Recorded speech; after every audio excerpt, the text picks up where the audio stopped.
অন্তর্বর্তীকালীন সরকারকে আমি দোষ দিব না, কারণ অন্তর্বর্তীকালীন সুন্দরভাবে দেশটাকে পরিচালিত করতে চাচ্ছে, কিন্তু এই পরিস্থিতির মধ্যে একটা দল বিএনপি এটাকে মুছে দিতে চাচ্ছে। বাংলাদেশের এই যে রাজনৈতিক জুলাই আগস্টে যে গণহত্যা চেতনা, সেটাকে তারা চাঁদাবাজি, টেন্ডারবাজি এবং খারাপ কাজ করে, কুকাজ করে সেটাকে মুছে দিয়েছে।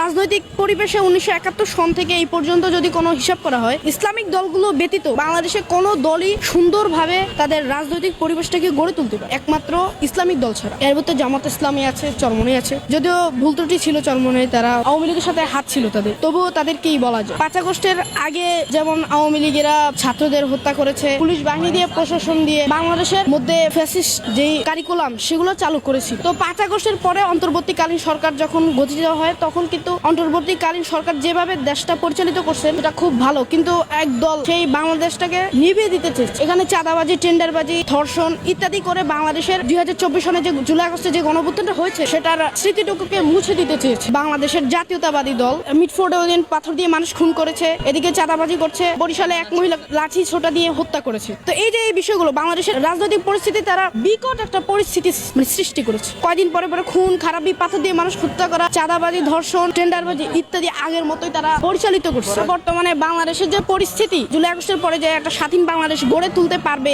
অন্তর্বর্তীকালীন সরকার, সেটাকে তারা মুছে দিতে চাচ্ছে। আমি এদিক থেকে বলবো যে বাংলাদেশ স্বাধীন হওয়ার পরেও বাংলাদেশ অনেকবার স্বাধীন হয়েছে। বাংলাদেশের মূল স্বাধীনতা ছিল 1971 পরে। 1971 সাল এই পর্যন্ত কোনো ন্যায় বিচার প্রতিষ্ঠা হয়। বাংলাদেশের বিচার বিভাগে রাজনৈতিক দলগুলোর সমস্যা এবং বাংলাদেশেরও মানুষের অনেক দোষ, এবং কি যারা দেশের জন্য দায়িত্ব নিয়েছে তারা খারাপভাবে দেশটাকে পরিচালিত করছে। বিএনপিকে দেখা গেছে, আওয়ামী লীগকে দেখছি, জাতীয় পার্টিকে দেখছি, শুধু জামাতকে দেখিনি। বাংলাদেশে 5 আগস্টের পরবর্তী এই সময় পর্যন্ত বাংলাদেশের মধ্যে বাংলাদেশ জামাত ইসলামী একটা কর্মকাণ্ড খারাপ নেই।